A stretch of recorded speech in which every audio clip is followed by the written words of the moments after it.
Yo, guys, what's up, and welcome back to Marvelous Chats. This is the podcast, and it's episode 74. In this podcast, we're going to be talking about episode 2 of She-Hulk, and we're going to be talking about the first episode of Game of Thrones, the House of the Dragon. So, if you're new to the channel, hit the subscribe button, drop a like on the video, leave us a comment on below if you're watching this in a replay. And without further ado, I'm going to bring the guys in on tonight on the cast. We have Hoffman and we have Zaberwolf. What's up, baby? Yo, what's up, my guys? How are we? I'm doing good. It's been a good week so far. Hell yeah. It's been a long one. It's been a long one for me. I haven't been working. I've been off for the last 2 weeks. Tomorrow's my first day back in work. I'm dreading it. It's scary. Yeah, it's awful. It's awful. But yeah, Jesus, not a bad week of content. Really enjoyed She-Hulk. I don't know how you guys feel about it. I haven't had a chance to talk to either of you offline about it, so I'll be getting first impressions here on the cast. So and then we got to talk about some Game of Thrones as well, some House of the Dragon. So I'm down. Let's get into it. Let's get into it, boys. Yeah. So round table, what do we think? Dude, She-Hulk episode 2 like really took off from like episode 1 and just totally sped it up and made it so much better than the first episode for me. I don't know what it was about the first episode that didn't really work for me, but this one absolutely did. It felt like a solid half hour of TV that felt good to be in. It felt like it was connected to the entire MCU. I thought the acting was great in it. I thought Tim Roth coming back was incredible. So like just kind of the short of it is great episode, man. Like I hope the series keeps up that caliber of the show because I loved it. Yeah, I would have to agree wholeheartedly. Like I love the first episode. I know Hoffman wasn't a fan of it, but I feel like it's on fire so far. And I'm really hoping that it continues this streak. I think that it's going in the proper direction. I think it's great that they did a lot of callbacks. They did some references. They even called back on, the whole spaceship thing that popped in. We were kind of worried that it was just going to show up and then we weren't going to hear about it until maybe the end of the series, which is, so I'm really excited to see where we go from there. I don't know if we're going to see any more of that. I think that's it with Bruce. Maybe we're going to see at the end of the series now and see what the hell happened with that. I was really happy to see Bruce show up in the second episode. I didn't think we'd see him until the end. I thought that was him done. So it was really nice. It was really nice to see him. And again, some absolutely fantastic moments with him. The fact that he dropped that line basically saying that he's a completely different person. And he goes, and quite literally a different person. Bro, I was crying laughing at that. I thought it was brilliant. I was like, yes. So just like the addressing of the Edward Norton thing was fantastic. Did you guys notice and again, I didn't notice it while I was watching it, but some of the true nerds digging deep on the episode. But did you notice there was a continuity error between this show and the movie Shang-Chi?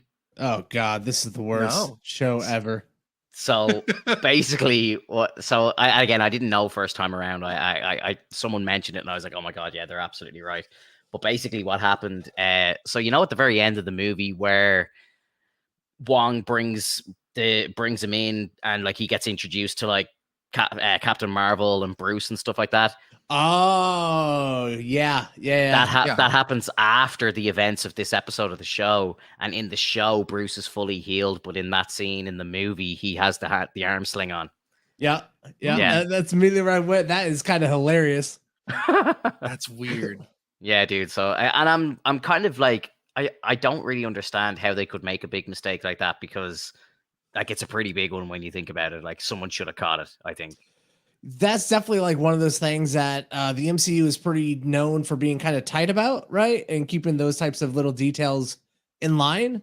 And again, it's just like they're stretching they've resources. I don't know if they've ever done something that bad before. Not that it's like horrible or groundbreaking, like, we're all going to forgive them for that. But it definitely feels like the people who are running the timeline or keeping track of it, like maybe their eyes are in too many places right now. I mean, is it possible that maybe they haven't officially announced when Shang-Chi is placed, or even She-Hulk itself? They did. It's just the fact in the episode that, do you remember in the episode the Abomination had a jailbreak, and that's Wong picking him up to bring him to the contest to fight in the movie. And then he's brought back. So obviously we haven't seen him get brought back yet. I presume in the next episode, it's going to be announced that he just magically returns to his cage. But that's Wong bringing him back in the film. So, and even when the news report is showing it, you see the footage of him from the movies. So, because like obviously, when I first heard about the jailbreak, I didn't automatically think of the movie straight away. Yeah. I was like, oh, maybe something else has happened. But then you see the footage of that we saw from the film of him fighting Wong in the cage, and then obviously after all that takes place in the movie, then we see an injured Bruce, on that call at the very end. So yeah, it doesn't add up. I mean, it's possible too that the people at the DODC haven't taken a look at the tapes in quite a while. I'm pretty sure they review them after a while, right? Like, Well, I'm just trying to give it the benefit of the doubt. No, you're trying to justify this, bro, and they're wrong. Okay. Yeah, Hulk made a boo boo. Hulk made a mess up.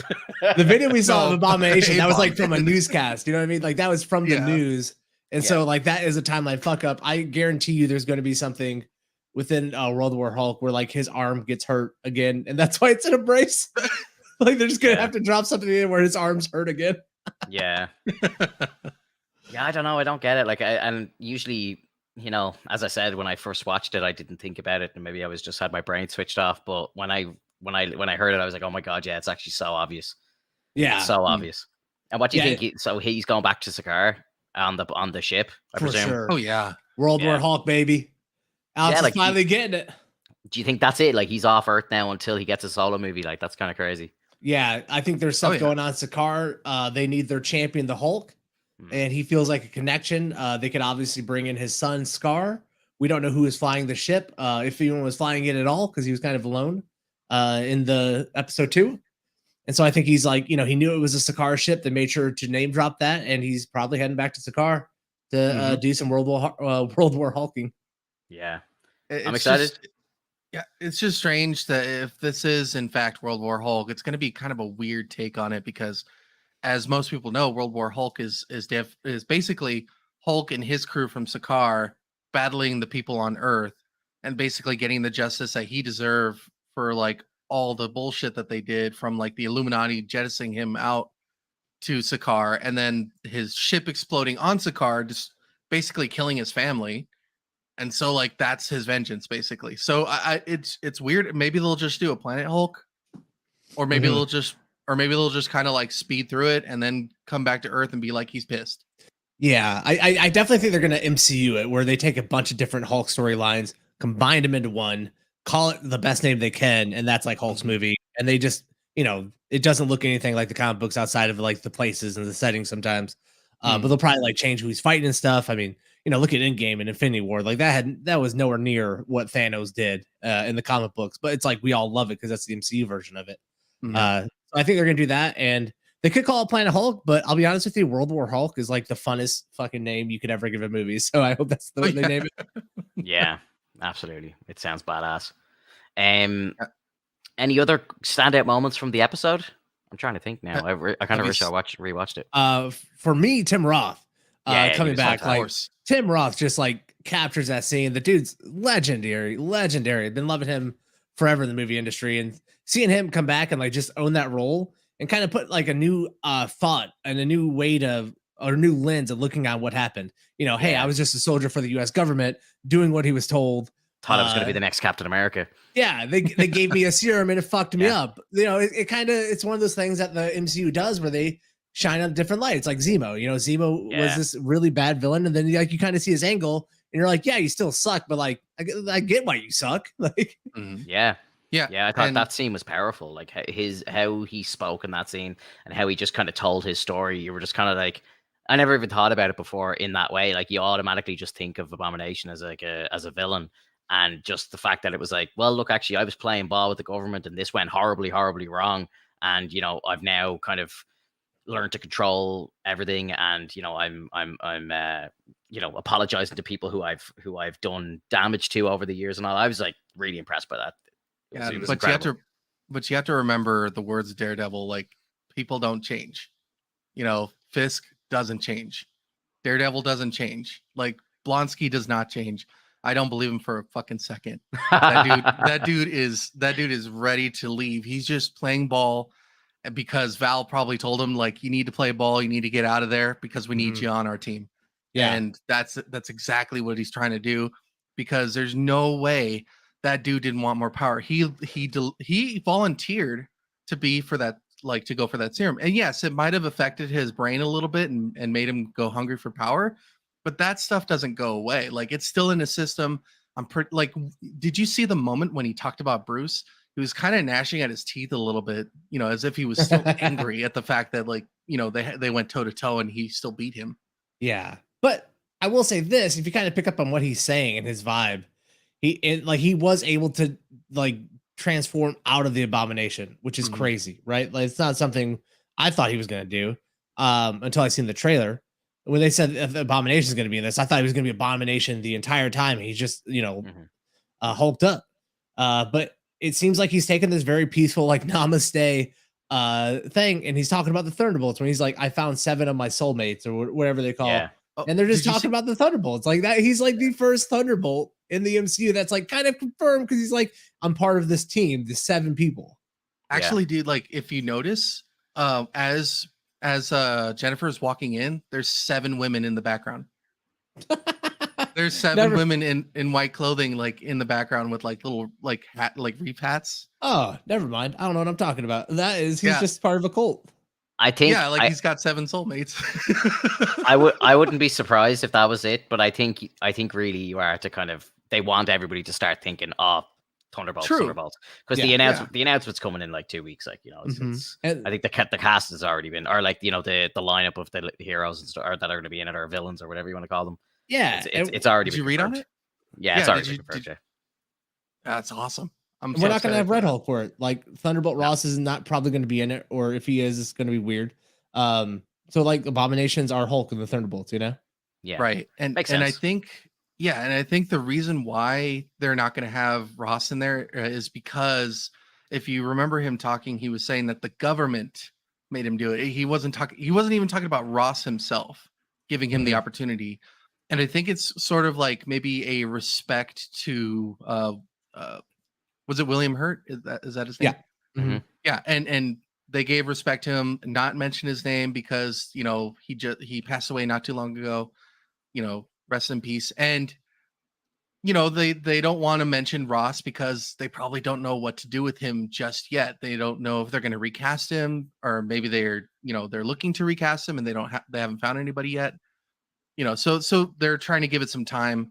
Just say it's the government, make it very convoluted or like vague, and then just maybe when they get in, we'll see Ross. We'll see a new Ross. I'd be down to see that. For the Thunderbolts, if you look at the whole team, like it's actually kind of getting exciting. If they, you know, throw us a Hawkeye in there as like a Ronin-like character, they throw us like, you know, Black Widow, and then the Abomination on top of that. I'm just thinking about the cast in terms of actors. And it's like fucking impressive, man. Like all these people who are in these roles are really solid actors in their own right. Bucky and Zemo working together. Yeah. It's gonna be crazy.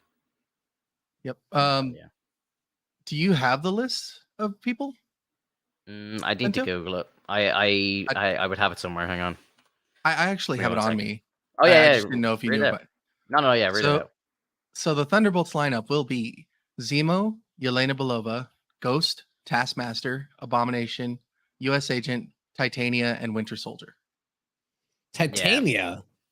What's she doing there? I could leave a few of them, to be honest. I don't really care. I don't really care to see Ghost again. I don't really care to see Taskmaster again. Yeah, I agree. Not the female Taskmaster. I've heard a few people talk about this. Like they're like, you know, they could technically do like a rebrand of Taskmaster and actually do it properly or do it accurately. Yeah. Which I think they should. And now if it was the real Taskmaster, that'd be pretty sweet. Well, I would just love a Taskmaster who not that the female was bad, like they could still keep the female, but like you said, like reset her and, you know, give us a version of Taskmaster that shit talks, actually can speak and can actually learn people's abilities just by watching them, and like has that ability naturally. And like make the Taskmaster as compelling as in the comic books, instead of this silent, just Ryan Reynolds-esque Deadpool who speaks, who says no words. Right? Like you feel like they should have learned from their lessons back then, especially when Disney saw what Fox did with their Weapon 11. And the thing is I really think that it's fine if it's a female. I don't care if it's male or female. I agree it should be in a soft reboot, and I think it should be kind of a nod to the Black Widow movie in a sense that like, yeah, that was actually from a program based on Yeah. what I had done. Like Yes, they learned from me. yeah, they modeled it off me. Yeah, that's the way they should Yeah. do it. Definitely, 100%, Mhm. 100%. Now, whether they do that or not is another thing. Another one I wanted to ask you was, so this show, as we know, is based on the West Coast. What do we think Yes. that Daredevil is doing on the West Coast? Getting his yellow suit. Yeah, more than likely. He's gotta get it from somewhere, man. Sunsuit. I mean, it's cool. It's a cool concept if there's different suits for different areas that you go to. It basically makes it so that, what if they still think that Daredevil's in Hell's Kitchen right now, but they see this like yellow suit and they think it's just like a backdrop or a copycat in the sense that way it doesn't look like he's gone at any point. Yeah. Yeah, who knows? In terms of Matt Murdock, he could always just be a lawyer who has to go out to the West Coast for a case, and while he's out there, he's cleaning up the streets of LA. Yeah, maybe. I think it'd be really cool to, like, if he was representing the people, against Abomination, and then they're against each other in the courtroom. I think that'd be actually kind of sweet. It makes sense because Daredevil hates people that like cause destruction. He hates Fisk. He knows Fisk is a bad person, and like I'm watching the season 3 again, going through it again right now, Daredevil? and for the fact that like Good, bro. it's really good, and for the fact that Matt is just basically freaking out. He's like, he's gonna kill again. They can't let him go. Like, I gotta get him somehow. And then it's that person on his back, which is Fisk himself, just saying like, do it. You can walk in right now and go and kill me. I'm completely unharmed. And it's like, because he is the devil of Hell's Kitchen. He has the power to kill, but he refuses to do so because he's better than that. And I would totally see him as representing the people against Abomination. Yeah, and I would also be surprised or not be surprised if like he doesn't even show up in the courtroom. She-Hulk is pretty infamous. She's noticeable, and he could just be coming to her as a superhero. Like, what are you doing? Like, how are like, and not even reveal himself as a superhero or like a lawyer to her, but talks to her about it. Like, hey, like you're a lawyer doesn't mean you just help everybody. Like these are fucking real villains who did some real shit. Mm-hmm. True. Yeah, I like it. I just a bit of Daredevil news as well, just while we're speaking about him. But did you hear that they're very likely going to be recasting both Elektra and Bullseye? I'm shocked about the Bullseye one. Maybe we've talked about the Elektra one before, and I kind of understand the girl who's like lined up to play Elektra now is a much bigger actress, so I kind of understand why they would want to maybe bring in someone bigger into the MCU. Mm-hmm. But the dude who played Bullseye in that series was fucking incredible.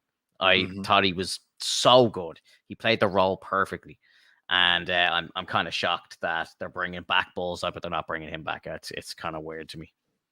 Yeah, it's weird like that they're picking and choosing so much of the Daredevil show when it's all really good. Like everything in Daredevil worked. There wasn't really any actor or actress that was terrible in that show.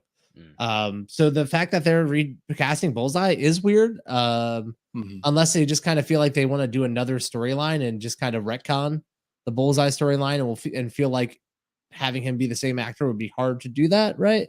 When they're already like keeping so much of the cast. Elektra, weird. Maybe they just don't feel like the Elektra that played, like you said, they got a higher profile actress, someone who is a little bit better at acting or something. I don't know. But they feel like they can use in other places outside of Daredevil. Because Elektra is like a massive character in Marvel. Right. Fact. And it could also be casting conflicts. The whole Terrence Howard thing, wanting more money and they just can't do it because it's just not worth it. And so they went with someone else. It could be that maybe they're busy, it's like you said, Finto, like they might be have a little bit more stardom. And so they're probably doing more other projects. Yeah. Maybe it's like scheduling thing. She might be on a series and she can't appear in it.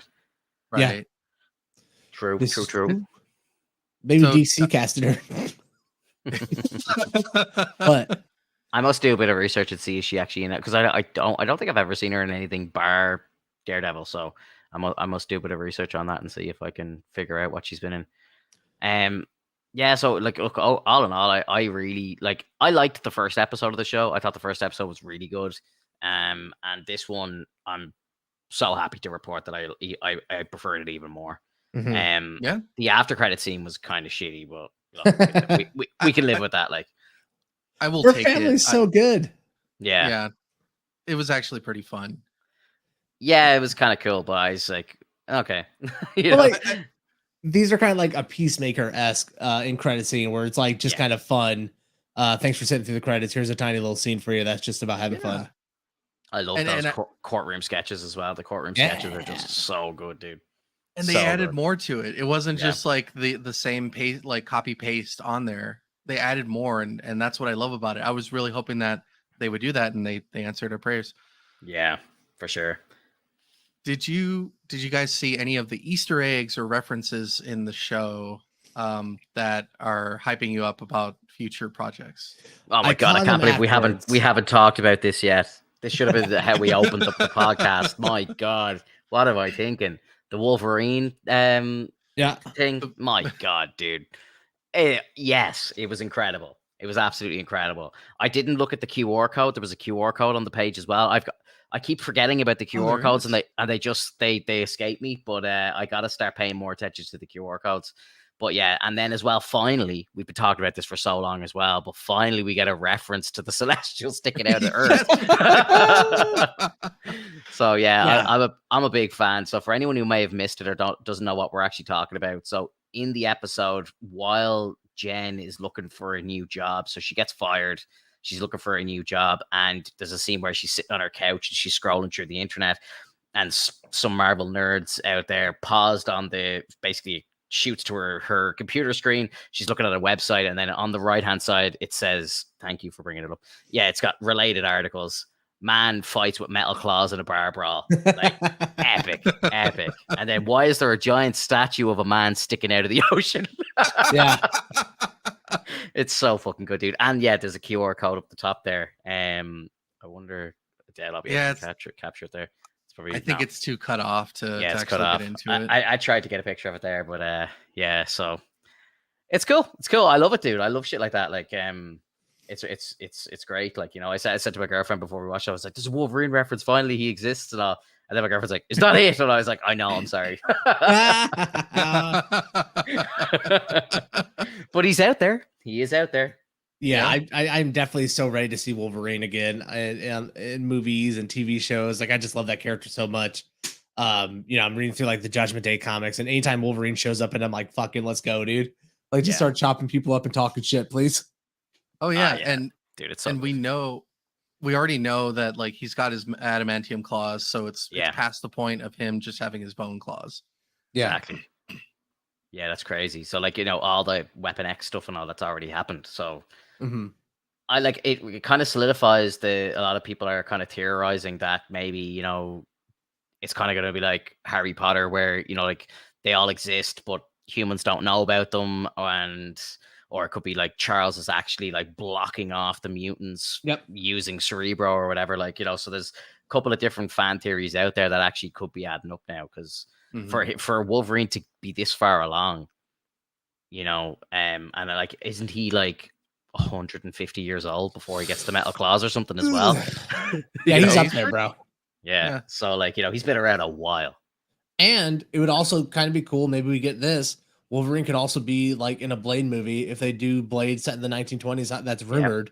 Like Wolverine could totally show up in that, man. I think they're going to do kind of what they did with like Jake Gyllenhaal in Spider-Man 2. You know, the way where they kind of injected him into previous movies. Him and his kind of posse were kind of in the background and things. I think they're going to do that with Wolverine. So like they'll have like a scene from World War II. You might not see Chris Evans's face, but it'll be Wolverine hanging around during World War II and stuff like that. Like, yeah, definitely. And I think you're dead right. If they do a Blade origin, why not throw him in there? And I'd say there was a rumor a long time ago of like an anthology series of Wolverine. So like a 6-part episode following him from like, you know, his birth, maybe up through like the late 1800s, early 1900s, you know, maybe 1960s, 70s, 80s or whatever, like, you know, do a different decade each episode. And that would be fire. Fire. Yeah, 100%. And like, you know what we're really missing in the MCU right now? And like they kind of got it with like the Department of Damage Control, but it doesn't feel important. Like Mm, we're missing that like government body that's like fucking with people and like is important or something like Shield. Like we're missing Shield so hard here. And yeah, I yeah, know we got Sword coming, but like we're missing that and like Wolverine being a part of that that type of fuckery and that deep government mischief against, superheroes and mutants and all that. Like we need that back in the MCU, and I think we've been missing it ever since Winter Soldier? yeah, yeah. And I think isn't like the rumor that Red Skull's daughter is going to be returning and is going to be showing her face and basically there's going to be a new kind of organization set up and stuff like that. So I'd say it's going to be Hydra 2.0 or whatever. Like I think Yeah. that's what's Right. going to happen, Yeah. which I think is I'm so going to be down with great. this. Let me What show was this real quick. Wolverine, Deadpool 3. What do you think we're getting Oof. Deadpool 3, man? I think maybe there might be an announcement at D23 for it. I don't know, but it's got to be soon. And I think as long as it doesn't happen in 5 years' time, I think Hugh Jackman would definitely be down. Mhm. If they don't do it in Deadpool 3, I'd say I'd fucking put a good bet on this now that when Secret Wars actually happens, I bet you we get Hugh Jackman in Secret Wars and we'll have a scene finally with the two of them back on screen together. That'd be Dude. great. I actually only watched Deadpool 2 again recently, like 2 weeks ago, and like I think I've only seen the movie twice now. Like I watched it when it first came out, like enjoyed the movie, but I didn't think it was like one I had to keep going back and revisiting. But like, it's just some of the banter and that between like Ryan Reynolds and Hugh Jackman and stuff is just so funny. Like I'm like, they have to do something together. They have to. It Yeah, still holds It's up. so needed. I'm actually really excited for Deadpool 3. I was watching a bunch of clips from Deadpool 2, and I forgot how good the fight scenes were. Yeah, Like, that is some of the best superhero fight scenes we've ever gotten. It feels like a comic books.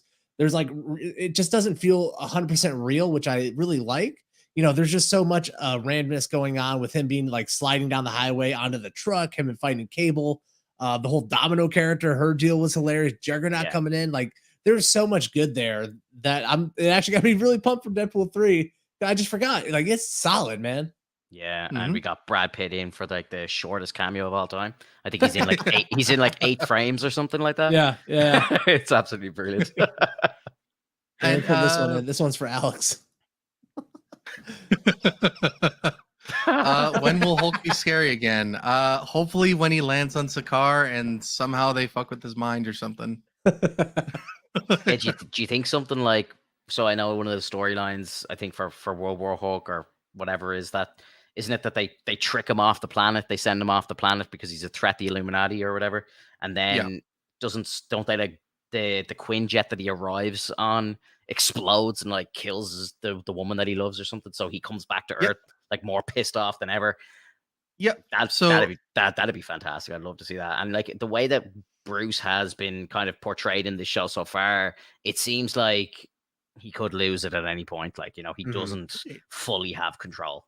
So like I right. think if something traumatic like that was to happen, or like if he does have a son that we don't know about and that he dies or something like this, that could really like Berserker Hulk could be back. Yeah, and during the original events of Planet Hulk, he was originally on Sakaar. He basically liberated the people there because they were oppressed, and there was also like the gladiatorial fights.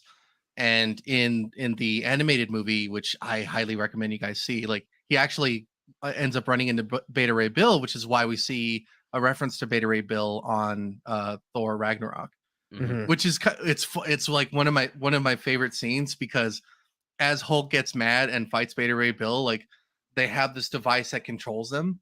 And so he throws a dagger and it hits that device and he's like, I'm free. And he's like, Hulk, and then all of a sudden he just starts bashing him in the face and just beating the shit out of him. And they're like, Hulk, let him like, stop. We won. Yeah. That's the type of Hulk we need. We need Hulk to be a nuclear bomb threat again that like even his friends are nervous about. That's something that's always compelling about the Hulk. That Yeah. that Bruce Banner being unsure of himself and never knowing if people around him are just frightened of him is such a good character development point for Bruce Banner. But like he's just been so fun and like a surfer dude lately. I'm just like, okay, Hulk, like we get it. Like we know. Yeah, you're chill, Like, bro. yeah. We get it. You're zen now. Yeah. Did you hear that Ruffalo said in an interview where he's been quite known for kind of maybe saying some things in interviews that he shouldn't, but he did mention in an interview that Jennifer Walters will be like in every Avengers movie going forward. So Holy Christ. she is to be like kind of, you know, hosted up to the superstardom like level, you know. And she is a stand-in, and like Mm. Bruce takes a step back, She-Hulk steps in, and she becomes part of the Avengers, and eventually she does become a savage She-Hulk herself. So maybe they're going in that direction as well. You never know. In the I'd love to current see that. run of the Avengers, like she is Savage Hulked out, but she can still talk, and she's like Thor and Thor. It's great. Let's go. She gets around, man. It's pretty funny. Fair play to her. Fair play to her. She can do what she wants. Yeah. Love it. Do you think that World War Hulk is maybe where we retire the fucking Hulk we know? And Mark Ruffalo's Hulk? Like he goes out there and he stays there? Oh, I would think so, man. Because if you read the comics for World War Hulk, near the end of it, the Sentry gets brought out and he fights the Hulk because he's one of the only people that can be an actual match for the Hulk and defeat him. Mm-hmm. And so like the ensuing fight ends up in like a gigantic, like cataclysmic, like explosion, and Hulk gets like knocked out for a second so that like he kind of, you know, chills out. And maybe in the movies they're going to do that. And then like he's out of commission. Like they lock him up or something. If we don't get fucking Hulk, like Bruce Banner Hulk versus Wolverine, when we've had this much time, I'm going to be so fucking mad, bro. Yeah. Like I really want to see Hulk versus like Wolverine on the screen. I don't even care if they do like a one shot where it's like, yeah, this movie doesn't even tie into the MCU, but enjoy it. Yeah. Like get the iconic claws into like the arm, like straight through. Yeah. Oh. Yeah, man. Be so sick, dude. Be so sick. Cajun in the chat just mentioned Fantastic Four, and I did want to talk about it. Did you see that the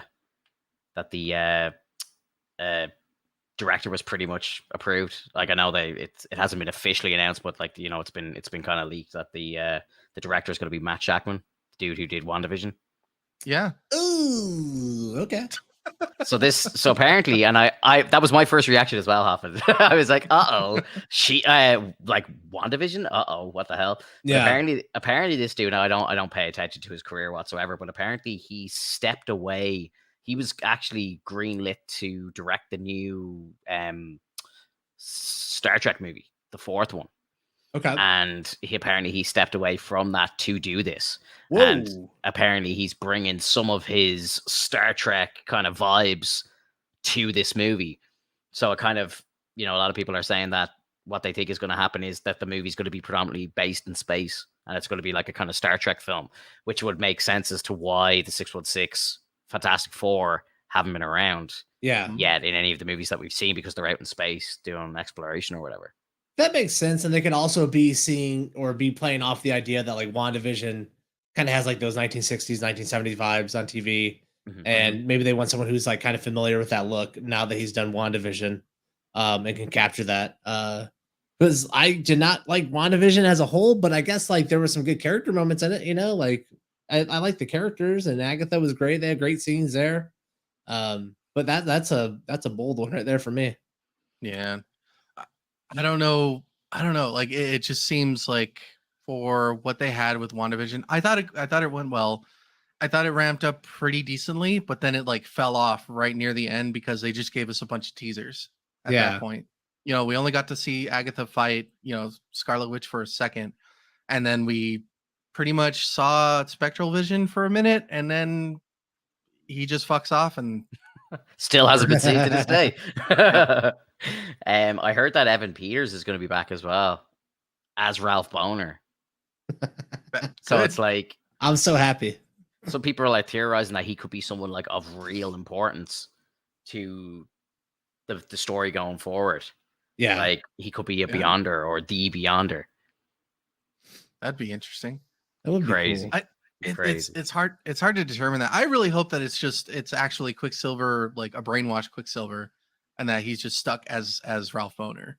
Well, it's got to be someone very powerful because like he has speedster powers, like, and if he's not a speedster, he's able to replicate those powers just by thinking it, you know? True. Mhm. So he's got to be someone massively powerful to be able to even just do that. Mhm. Mhm. Do you know that WandaVision was like the most expensive TV show ever made up until like a couple months ago?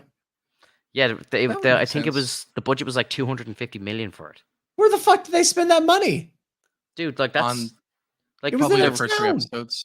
they're making movies that they're getting lower budgets for than that. Yeah. Yeah, I don't understand where that came from. I Elizabeth was Olsen's looking for some bank. maybe that's I'm it. Like they did yeah. have a lot of star power in there, but that like blew me away, dude. You know, we're gonna talk about House of Dragons coming up, and up until that like House of Dragons took the number one, like this is the most expensive episodes ever made. Up until then, it was WandaVision, and I'm just looking at it like, dude, it's like a 1970s TV show, 1960s. Where's all this money going, man? Like what? It just made no sense. Haven't they pumped $1 billion into the Lord of the Rings show that's coming out in a couple of weeks? Jesus, Probably. Christ. Yeah, it is. Yeah, like that. It hasn't aired yet, so I suppose it'll officially take the title soon enough. But that show, I think, is over $1 billion now. Like Amazon have pumped $1 billion into making that show. Is it partially because they're going to CG the orcs? Probably, like, yeah. There's obviously, I'd say, a lot of CG work involved in it, and I think they shot a shit ton of episodes as well. But I think they had a really big director on for the first episode as well, if I'm not mistaken. I can't remember, but yeah, like there's crazy money back in that show. Yeah, that's insane. I know I saw the article that was basically saying that this is going to determine the future of Amazon Prime and their streaming service. But that's a crazy amount of money. I'm very nervous about that show. It just doesn't look like it captures the same heart that the original Lord of the Rings movies did. Uh, but we'll see. I'm going in with open eyes. You know, I love the Lord of the Rings universe and world like everyone else. So, but this type of money being dropped into TV shows is insane. It's bonkers, I mean, it's hard because when they did the Hobbit movies, not everybody really appreciated that one. Like, I don't think people even really like that storyline. I hated them, dude. I hated those movies. Really wasn't into them at all. I wanted to like them. Like, I think that they were focusing too much on what was it, Thorin? I think that was the heir. And they didn't really like touch up upon the other dwarves. They didn't really give them any introspective. They were just there to kind of tag along. And then we had Smaug, and apparently they killed him with liquid gold, and that didn't feel fun. It was just like, we'll just drown him. Yeah, it's one of those things. It's like I feel like I need to go back and rewatch them because I've seen clips of it. I'm like, dude, this is fucking awesome. But I remember sitting there watching it, also being like, this is terrible. Like, why is there a love triangle here? What? This makes no sense. There's no chemistry. Why are they floating around in barrels? But I do remember the big dwarf versus the elf scene. That was fucking cool as shit, and it was like super fun to watch.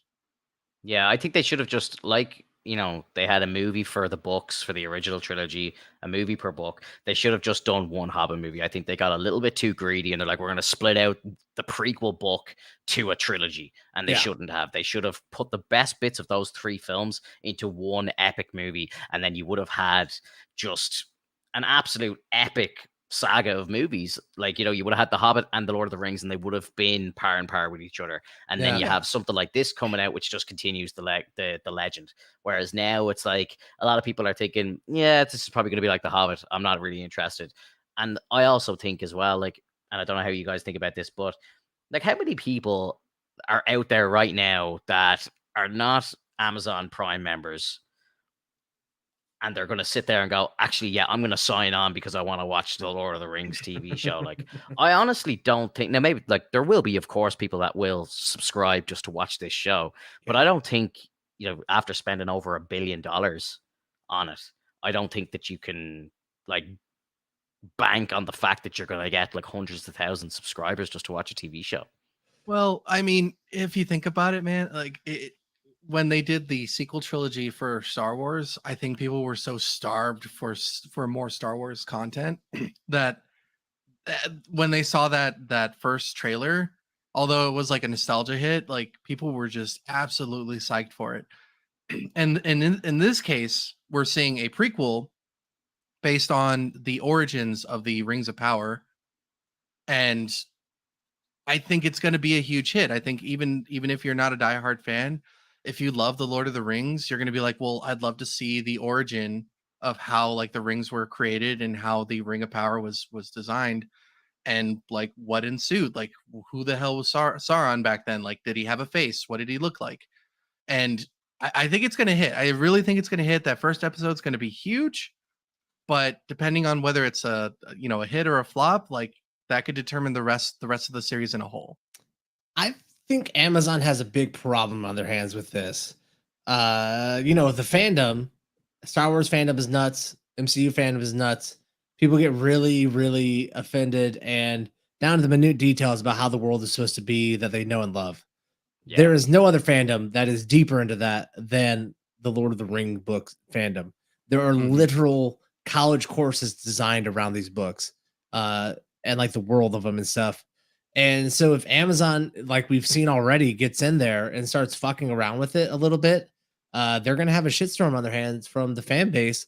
That like they're just gonna check out. They're like, we don't care. And Peter Jackson knew this deeply, and that's why those books those movies felt so authentic to the books, even though they changed stuff.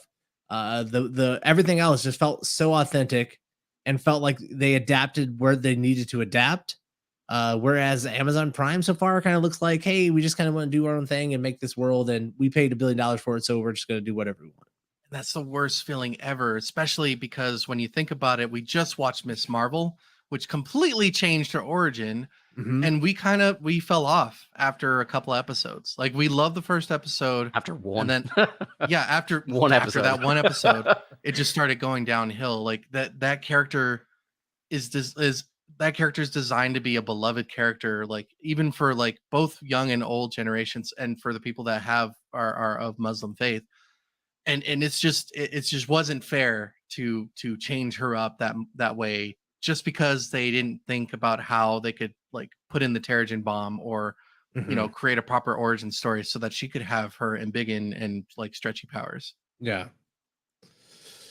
I don't know. I'm gonna be there to watch it. I'm gonna be there to show up. But like, I know if they start, kind of messing around and making this world not feel like the one I fell in love with when I watched those movies, I'm just out. Like, I'm not even gonna hate watch it. I'm just gonna be out. I'm just like, go if you're enjoying the show, go do that and love yourself. But I don't want to be part of this because those movies, like, I love them and I hold them pretty, deeply in my heart. Just, good times. I watched them with my family and talked about them, and I don't want to watch anything that fucks around with that. Yeah, I agree. What's the timeline for this as well? It's about like it's a couple of 100 years before Fellowship, isn't it? Way before, and it's like kind of an anthology too. So they're going to be jumping through the timeline on this, I believe. Gotcha. Okay. Yeah, I think there's some of the elf characters are going to be in it that were in the originals, but they're younger versions of them or whatever, because obviously the elves are so old. Yeah, I'm very interested. I wouldn't call myself a diehard Lord of the Rings fan. I loved the original 3 movies. Again, I have a very special connection to them, like you have. Like, I went to see them in the cinemas when they first came out with family and friends and stuff, and they're very special to me always. So I think the show would need to be really bad for me to not watch it. I think I'm and again, from a whole kind of, I love the whole behind the scenes stuff and the making of stuff. So to hear that there's a show that they've pumped over $1 billion into it, I'm going to be watching it, like, very, very, very precisely watching it and seeing where all this money went. Yeah. Yeah. It's definitely a little bit higher budget than She-Hulk, that's for sure. CGI looks a little bit better.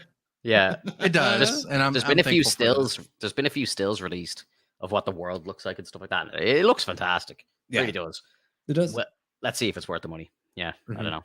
I think it comes out on like the 2nd of September, so it's very close. Really? Close. Yeah, it's like right around the corner. Yeah, it's like next week. I think it's next Friday. I think Amazon usually releases their stuff on Fridays. So yeah, we'll see, guys. I think this is a good little transition into Game of Thrones. Talking about I was going to do a segue. Oh, sorry. Yeah, it's going to be like speaking as prequels. Ooh, yeah, what did we think? Obviously, we've got episode 2. It's kind of shit that we taught. Like, this cast is live on a Sunday night, so the next episode of Game of Thrones or House of the Dragon, whatever you want to call it, is going to be on in a couple of hours. So, what did you guys think of episode 1? Did you like it? I was impressed by it. you know, it felt like old kind of. I got an old Game of Thrones, like kind of seasons 1 to 5 vibe off it. Mhm. I wasn't kind of. I was a little apprehensive going into it. Obviously, after the way Game of Thrones ended, like Game of Thrones will probably go down in history as one of the biggest flops of all time with the final season and how it finished. It was just Mm, god awful. So no, it's interesting, but I feel like it's kind of back on track. What do you guys think? Yeah, definitely. This was. I was not hyped at all for the show, to be honest with you. I was kind of like, I'm there, I'm just gonna check it out because I did love Game of Thrones. I'm a huge fan of the Song of Ice and Fire series. I've read through it twice so far.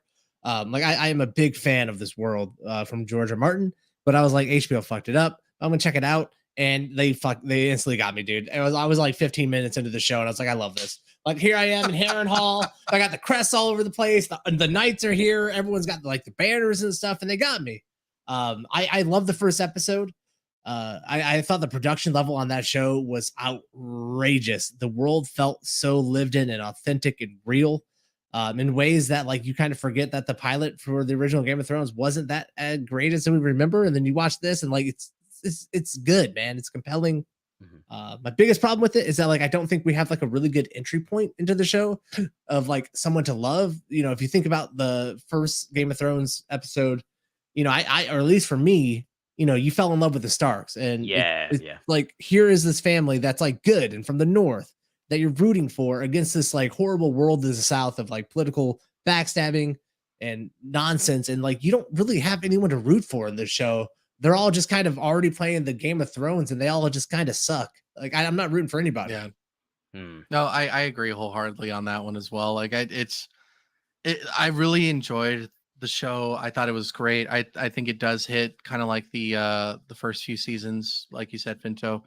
What I really took back from it was, the scenes where they have to make some of the toughest decisions or even wrong decisions. You never know what the outcome truly is going to be, but you do it for the sake of trying to better your clan, I guess, like your people. And that spoilers if anyone hasn't seen it yet. That scene where the lady's giving birth and she just can't, and they're Bro. Woo! Oh my god. I have a pregnant girlfriend at the moment whose name is also Emma, and she's sitting beside me on the couch as we're watching this, and I was just like, Jesus Christ. It was so tough for me to watch that scene, man. It was so graphic, and like again, HBO and GOT doing what they do best. Like in an episode, we see a woman's stomach getting cut open, and we saw a dude get his dick chopped off. Like like this is just classic HBO. Like Game of Thrones is back, baby. Yeah, Woo! it's back with a bang. But here's what I love about that show, and like why even though they're doing really gratuitous violent stuff, it's not so much gratuitous. Like it's a really hard scene to watch, but they're intercutting it with Daemon Targaryen losing at the tournament, right? And so he's losing on the battlefield at the tournament, and at the same time he's losing because his heir is being born, who's going to take his heirship away. Like that, he's also losing there, and they're like cutting it back and forth. Like the director just did an outstanding job tying those two ideas together, I thought. And that's what I love about Game of Thrones. It's not just, it's not just violence for the sake of violence. This isn't a Tarantino film. Everything is kind of done pretty shrewdly and pretty smartly for the story to really show you stuff. Yeah. Yep. I agree. Did you guys notice, like with all the banners, I swear I saw a banner with a golden lion somewhere in between all of those. Yeah. The Lannisters are still here. They're still there. The one of the big families here is like the High Towers, right? And he is like the hand of the king. And that family is still around in Game of Thrones. It's just they didn't really include them in the show. So it's going to be pretty interesting because the Starks are there, the Lannisters are there. But their story is really the story of Ice and Fire, where this is like the books are called The Fire and Blood, and so they're totally different. So I don't know how much they're going to include, but I totally would love to see the Lannisters and what they're doing in this time period, because this is at like a couple hundred years before Game of Thrones. And did you see like? I felt like they were kind of shoving Baratheon in our face. Like, look, it's the Baratheons. Check it out, it's the Baratheons. Yeah. I gave a bit of a cheer when the Starks introduced themselves. I was just like, oh, it's the Starks, let's go, because I love the Starks. Like, but yeah, it's cool. It's cool. I'm curious to watch more, but I know if I haven't rewatched Game of Thrones too many times, so like I'm not like kind of a Game of Thrones buff, but I think in the show, doesn't Joffrey speak about what we're gonna watch? He kind of talks about this legend, like sort of story that's going to unfold in this season. The Dance of Dragons. Yeah, he's talked about it on the show. I don't know the show that much back to front, so that it's not being spoiled for me. I've already forgotten, so I'm kind of happy in that sense. What do you think about as well? The show getting renewed for season 2 after one episode airing. I understand this episode. I think it got like streamed to like 250 million people. I think it's the highest pilot episode ever in streaming history or something. So yeah, it's great. It's great, obviously. Shows like this deserve to get a second season. They probably had a second season already like confirmed and in negotiations. Like, we're gonna do it. We know how good this is. We know this is Game of Thrones. They already poured so much money into this season that it'd be a shame for them. They're gonna lose money if they don't make a second season because they already got so much of like the props and the swords already rolling and made for all these characters. Yeah. And I think it's great. I really want to see where it goes and how it builds. There's a lot of new family building and ties for people to understand. Because like you said, they're just like shoving the Baratheons in our face or whatever. But like, he's actually the uncle of the queen that never was, who had a claim to the throne. So that's their uncle, and that's why the Baratheons have a claim to the throne in the Game of Thrones, is because they actually have old lineage through the Valerians and through the Targaryens. And so her uncle is the only one who voted for her to be queen at that big thing in the beginning at Harrenhal, that big council. So like, it's like important. I think that those moments where it feels like they're trying to throw stuff down our throats a little bit, it's like a couple episodes or seasons down the line, it's going to be those things where like, oh fuck, like that's the dude.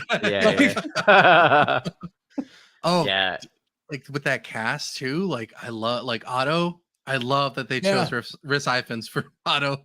That was so cool. Like 2 of Spider-Man characters in Game of Thrones in House of Dragons. You got Rhys Ifans, and I think there was Marvel. It was Matt Smith of being Damon from Morbius. Yeah, and I was like, oh, it's Matt Smith. Like, what the hell? And if you guys didn't know, the current king, I can't remember his name. Viserys. Mm-hmm. Okay, he is the character from Hot Fuzz who is like heckling Angel with the glasses, like with the dark shades. Well, I'm glad he's getting work. It's nice. He's doing work. He's a successful actor. Yeah. He really is. Yeah, big time. And people were pointing out that the model he was working on after his wife died could actually be the model of the Game of Thrones map that we see in the intro of Game of Thrones. Like, he's building this which is kind of a cool thing, man. Yeah. I'm big down to like watch the next episode tomorrow now and just be really hyped to see it. I hope it doesn't drop off. I hope it keeps going. It'd be great to have 5, 6, 7, 8 episodes, whatever it's going to be, just of us like getting hyped up on Game of Thrones again. It'd be great. Yeah, I'm pumped for it. I don't know if you guys are joust aficionados or anything, but can you explain to me, was it cheating that Daemon just like swiped the horse's leg with the lance and nobody like said anything? He's heir to the throne. He's the prince of the Targaryens. You know what I mean? Like, it's a power move, bro. Isn't it though? Yeah, and again, I don't know the rules officially, but I don't think there's like a set of rules technically. Like, it's frowned upon what he did, but it's not against the rules. Like, he's not going to be disqualified for it. Weird. Yeah, probably.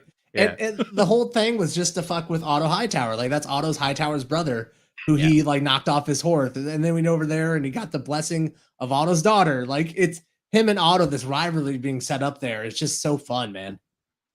Yeah, it's really cool. Oh, and Otto like pushing his daughter onto the king. Oh, like, that was you go keep the king company there. I was just like, oh god, here we go.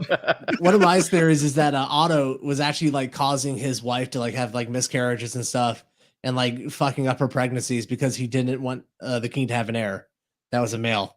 And he's been trying to like set this whole thing up. So he, it's like Damon was saying, like, he's an upstart. Like, he's trying to maneuver and work you to getting more power. Yeah. So are you saying, Hoffman, that any master of coin is basically a conniving asshole? Oh, you gotta be. You got it's on the it's in the job description. Yeah. Hell yeah.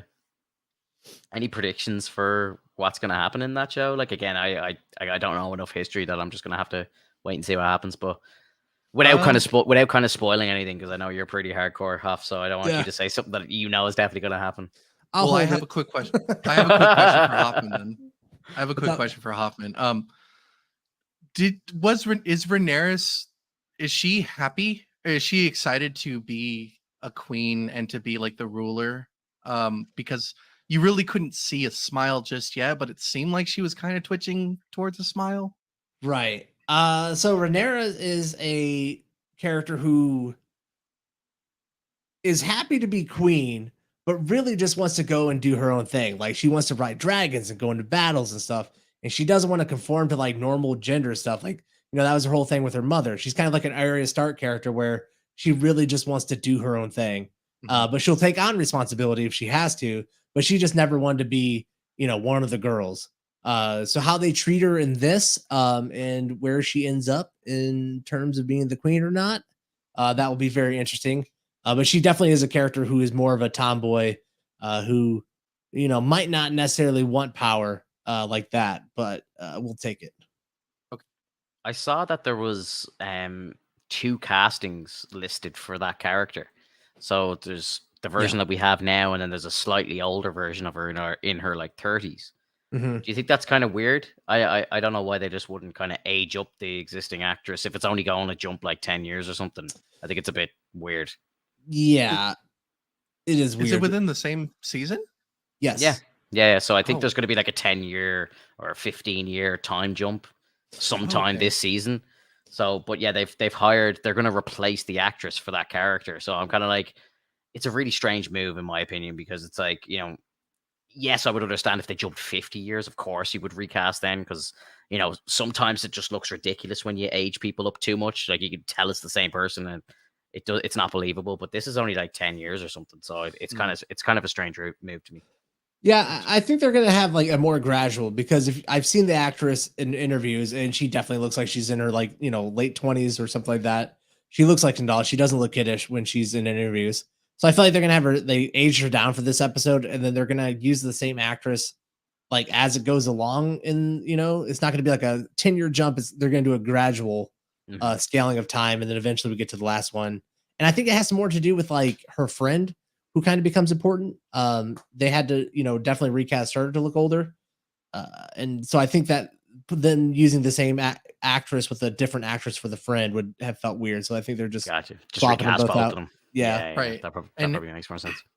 and her friend is kind of jealous of Nira, right?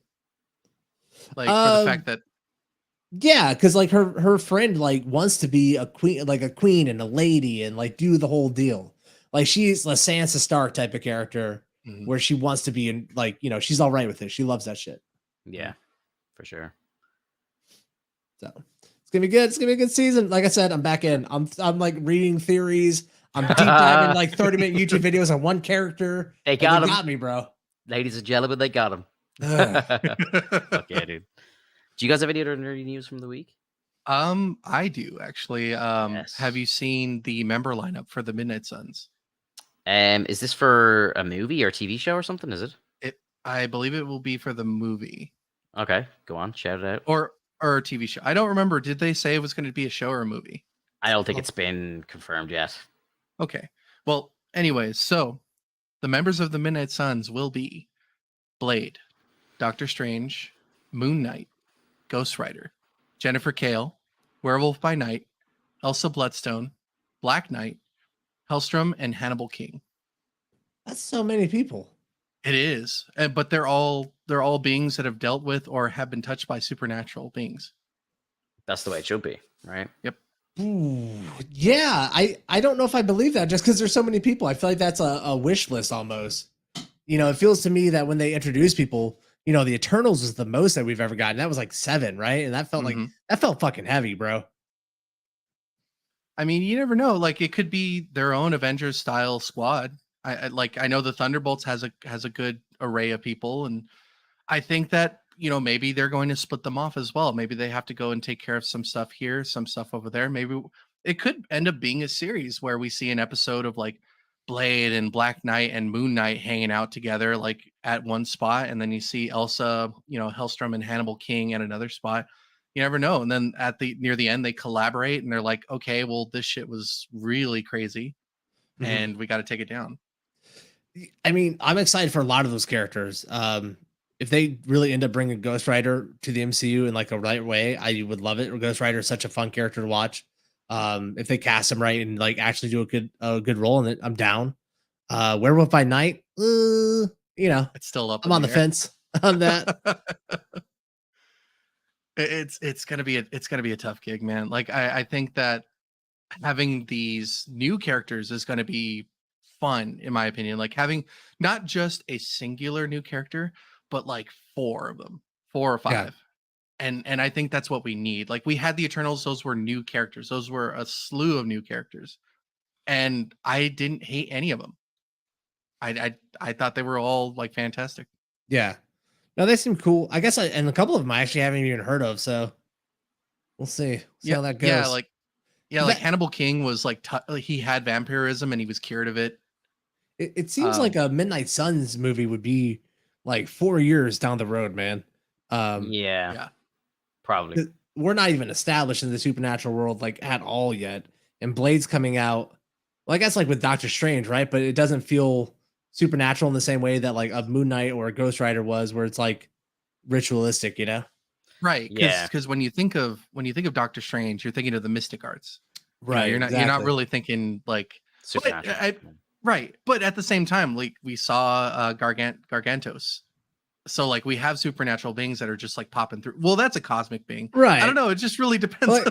I feel like we need like a Blade movie to really jettison us into like this weird vampire werewolf type of world that's in the MCU. Yeah. And, well, and Blade's like in 2024, right? You've got the Halloween special coming as well, which is like a Werewolf by Night shit, like, you know, that's coming out next year, I believe. And then you're going to have a Blade movie. And but just with the fact that they had Strange shoot stuff for WandaVision and then they cut it, I just don't think Benedict Cumberbatch is going to appear on a TV show.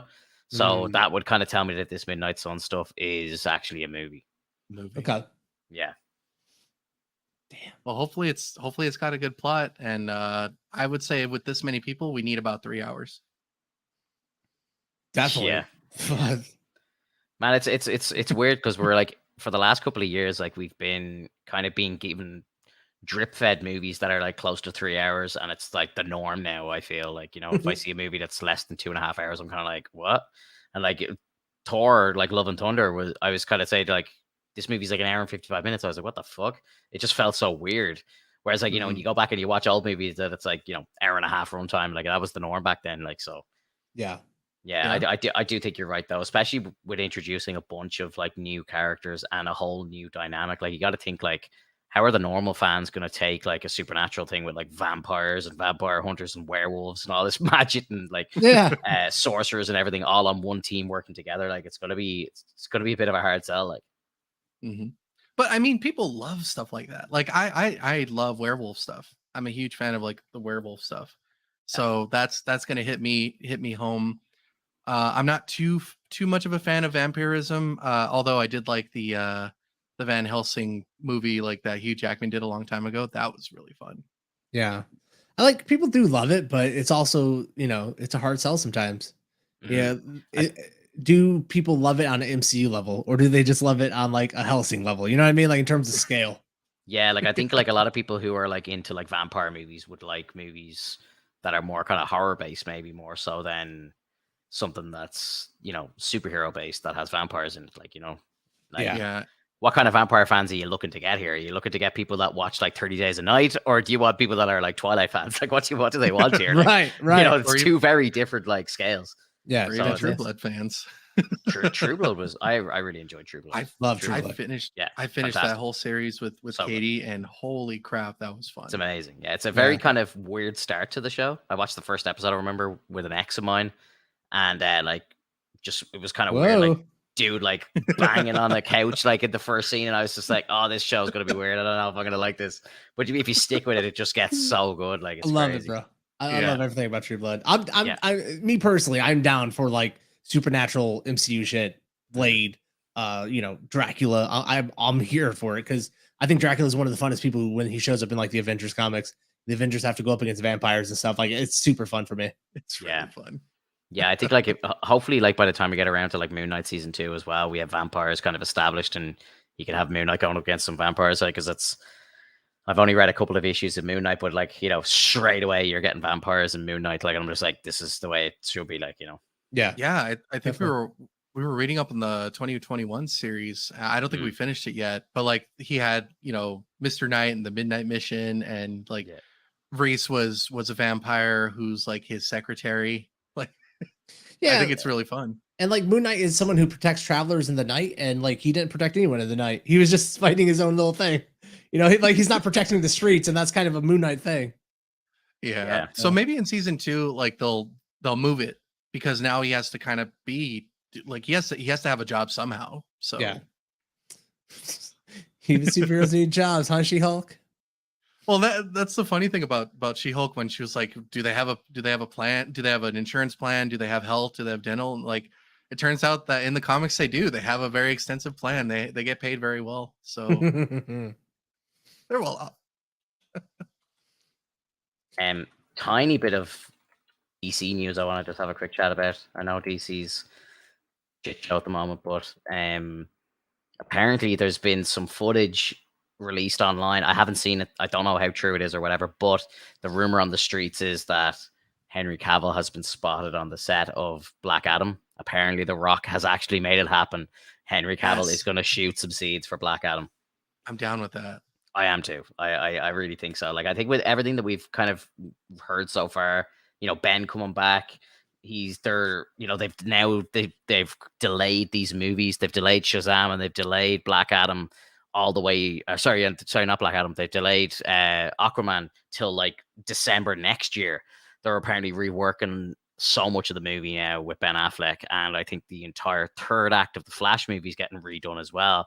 So I think Ben's getting more scenes there too. So I really Mm. think that some of these So movies are being reworked so much that they're gonna try and bring back Ben as Batman.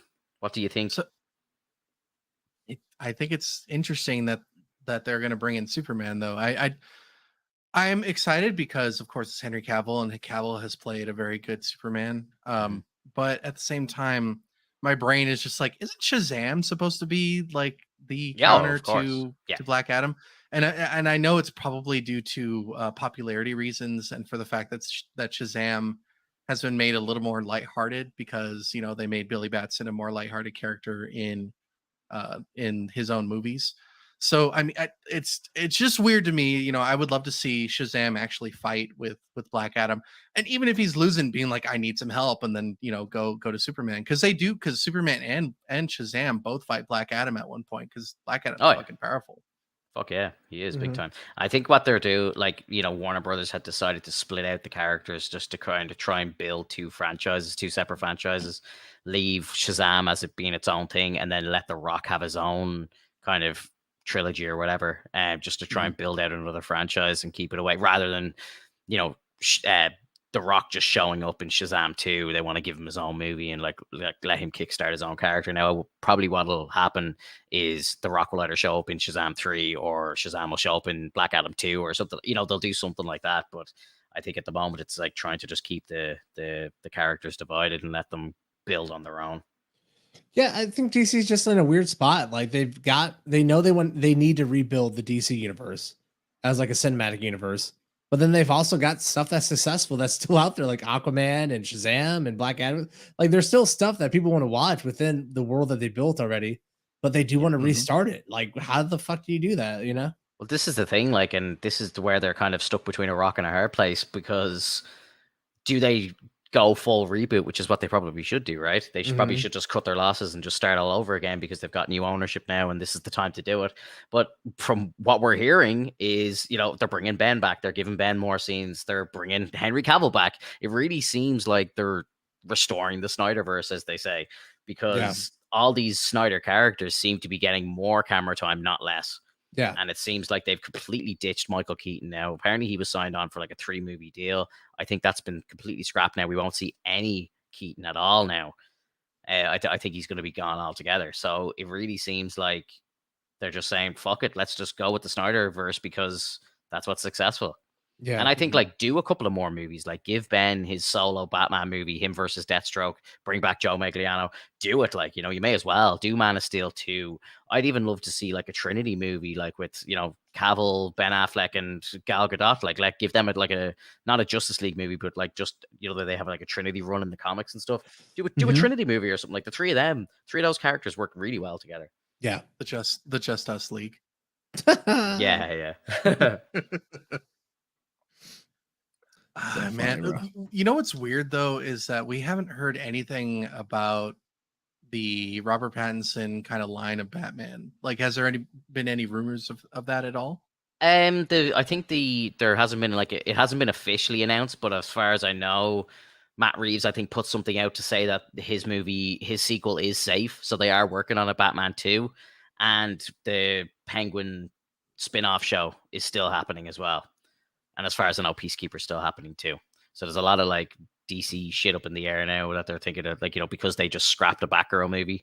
They're thinking like, maybe stuff like Doom Patrol, Titans, anything that's going to be on TV, Peacemaker, any of that's gone. Like, but it seems like, James Gunn has said that, Peacemaker is going to happen, season 2 is going to happen, and I think it should. And like I don't really know. It's still kind of up in the air. Like, I think if we kind of heard next week or the week after that, some other stuff got axed, I wouldn't be surprised. I really wouldn't. The fact that they are actually still actively working on this Flash movie and actively working to bring it out. And I don't know if you saw Ezra Miller's apology online there the other day.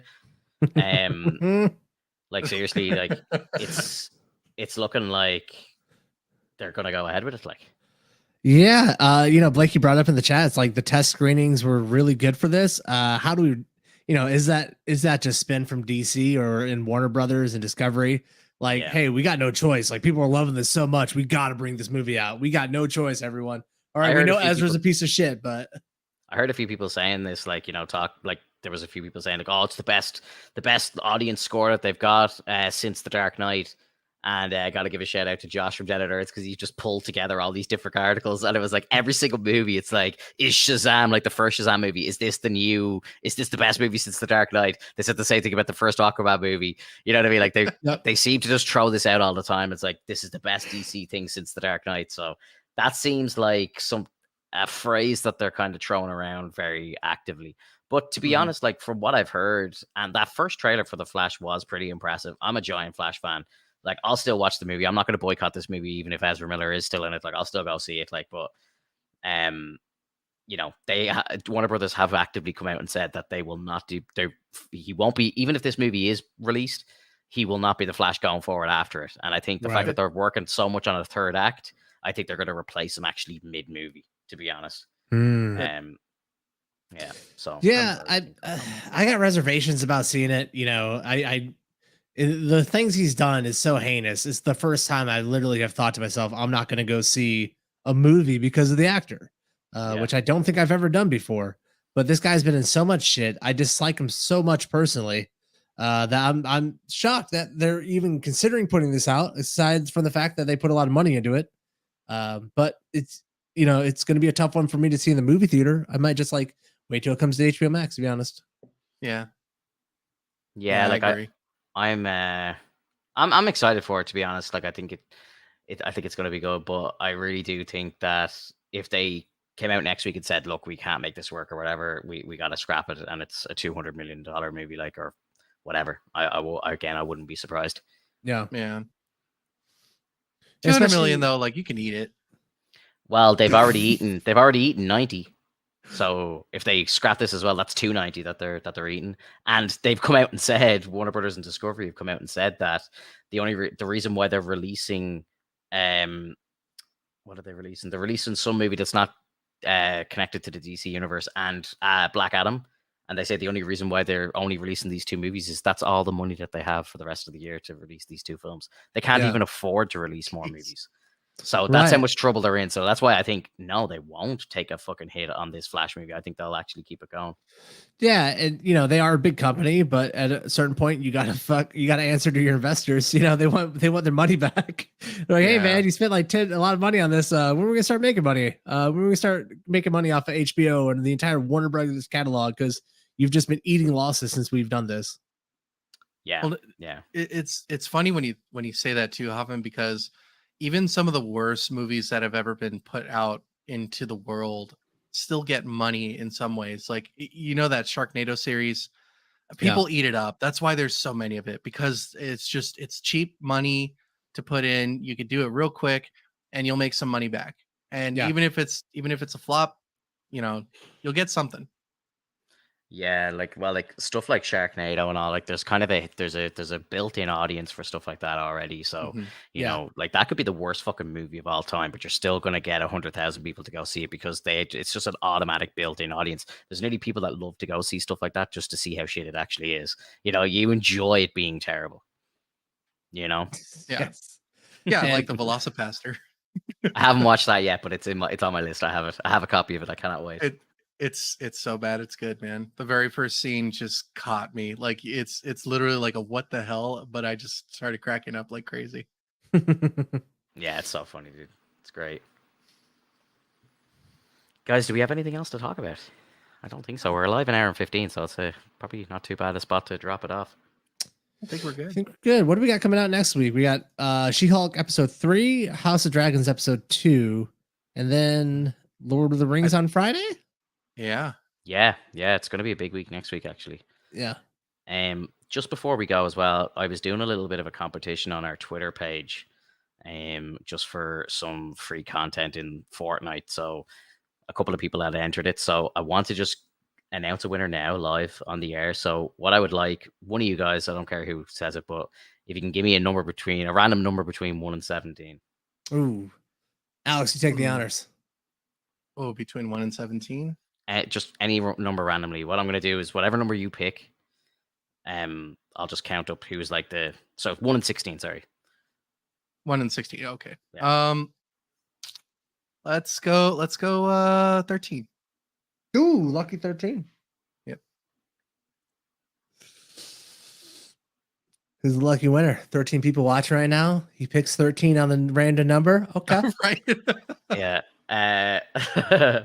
So I don't know who this person is. It's just someone who entered Beebsers 10 or 0109. So I'll DM them and just say, look here, you won the code. Here, take it. Yeah, you got 24 hours to claim it. If not, we'll do it again. We'll give it away next week again. So, guys, look, appreciate everyone who's here watching us live on YouTube, who's chatting in the chat and all. I appreciate every single one of you. And if you're listening to us on Spotify or catching a replay, I thank you as well. Give the video a like, leave us a comment below, let us know what you think, and we'll catch you next week for all the new episodes. So see you in the next one. Later, everyone. Bye-bye. Bye, See ya. everybody.